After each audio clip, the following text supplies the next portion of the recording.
Welcome everyone. It's great to be with you. My name's Ben and welcome to another episode of Rockin. This is volume 13, lucky number 13.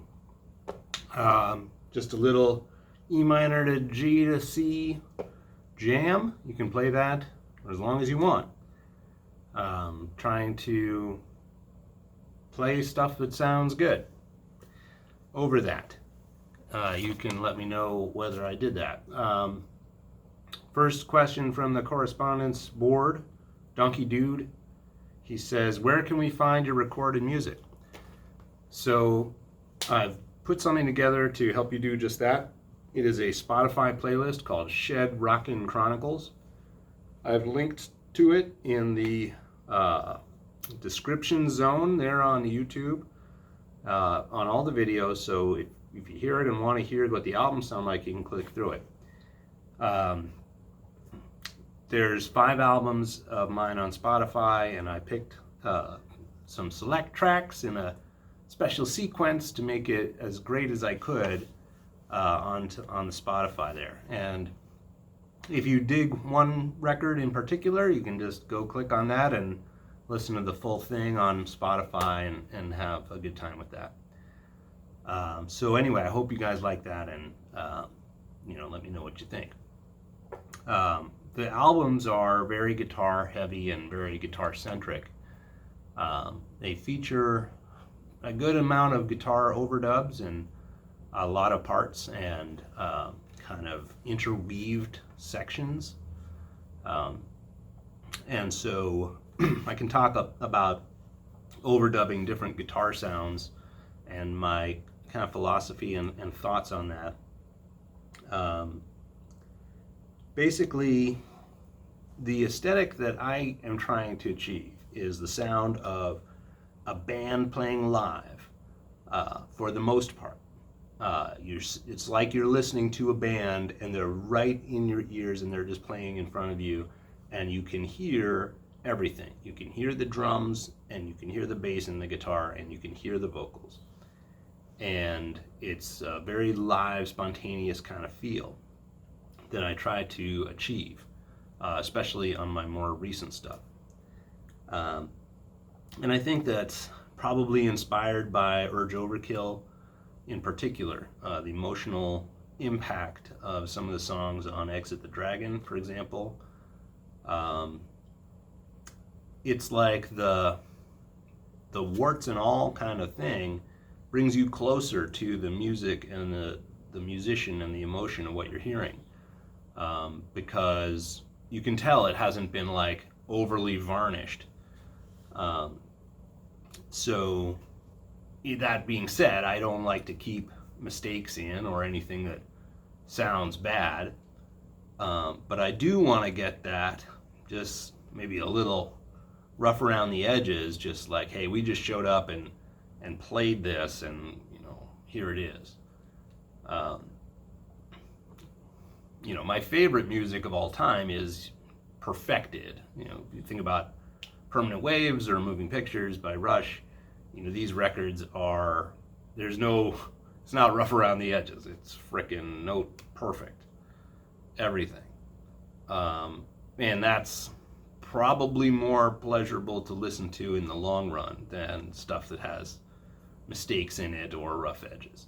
But you can't beat it. Some of those songs on Exit the Dragon, especially the King Roser songs, are just so emotional, so raw, and it just kills.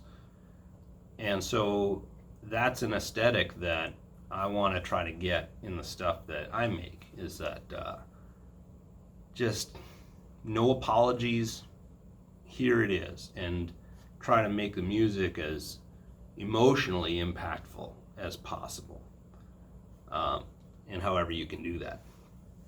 So that's some of the aesthetic behind some of the stuff. Now, you may listen to the older record and say, this does not sound anything like Urge Overkill at all, and you'd probably be right. But on the last record, which is called Destroy the World, under the Midnight Lands moniker, I tried to go that way, and I really tried to just make it kind of bare and rockin'. The jury's out of whether that's better than glossy and produced. That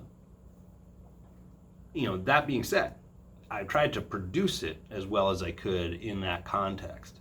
So you still want the best bass drum sound and snare drum sound that you can get, and the best instrument sound you can get. You just want the performance to be the thing that's it has to feel like a performance in order to achieve that kind of effect. So what that has meant for me is dialing back some of the overdubs, and one of the things that you hear about growing up as a Rush fan is, okay, Alex played the entire song 3 or 4 times with different chord inversions, and that's why it sounds so full and amazing. And it might be that is part of the reason why. But that's kind of the thing that I was trying to get away from a little bit, at least on this most recent stuff. Just, if it was a band playing in the room in front of you, what would it sound like? And that's kind of what I've been trying to do. So that means dropping out rhythm guitars where I otherwise would have them under solos, right? And just making it like, okay, 3-piece style. Of course, it's all me as 1-piece style, but it's going to sound like a 3-piece or maybe 4-piece band with 2 guitars. So it's not like written in stone that music sounds better when it's raw. It's more just a particular aesthetic that I think is pretty compelling. You can say the same thing for overdubbing vocals. I have you could call it a weakness, but a tendency to double track my vocals. And, it's a blessing and a curse. When you double track vocals, you lose the personality of the guy singing, right? Well, the most important part is how it sounds. And so if you double track it and it sounds better, then, you kind of got to go that way, even if you do sacrifice like the personality, the guy singing in the room. So, I struggle with it. It's, when I sing, it's not like, Sebastian Bach or somebody really great singing. It's, this guy doing the best he can with it. So I tend to use a lot of overdubs on the vocals to try to make it sound as good as I can. Again, with that last Midnight Lands record, I tried to dial that back and not do it as much. What I do a lot, though, is harmonies, because I always think of them. Whenever I record a song and I sing on it, I'm like, oh, geez, it would be great, here's a harmony part. And so I just do it all the time because I think that's what would sound the best. And so anyway, you guys will hear all that stuff if you go through the Rockin Chronicles playlist. So some food for thought. Next topics are going to include tone woods for guitars, something I've been meaning to talk about. I also want to do a Tom Bukovac greatest hits, and of the last maybe 50 videos. Some of the backing tracks for his intro jams are just so spectacular, and the playing is so great.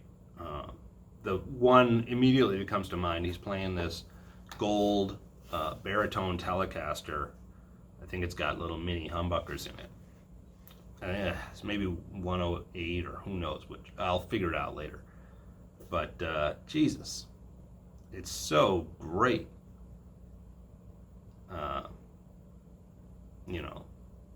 Rockin, we're not going to be able to do it as good as Tommy. We're doing as best we can. So that takes the pressure off. But we want to be as good as Tommy. One challenge I have in keeping up with him, just, for the record, I spend most of my free time watching Tommy Bukovac videos and just trying to learn as much as I can. And I've learned a few things, and we can talk about that too. But, you know, being as I don't play in standard most of the time, I don't sit there with the guitar and try to follow along with what he's doing. I could, and I probably should, and maybe I will. But I mostly just sit there and listen and get inspired by the content of the music and by his stories and what he's got to say. And his personality seems like an awesome guy. So, yeah. We're just, and something he said in a video that I just saw was new to me, was, you know, try to be great like David Gilmour, or try to be great like Jimi Hendrix, or these guys that you love. And so, you know, it's a lot of motivation to try to be great. But hey, one day at a time. Okay, hope you guys are doing great. We'll see you next time.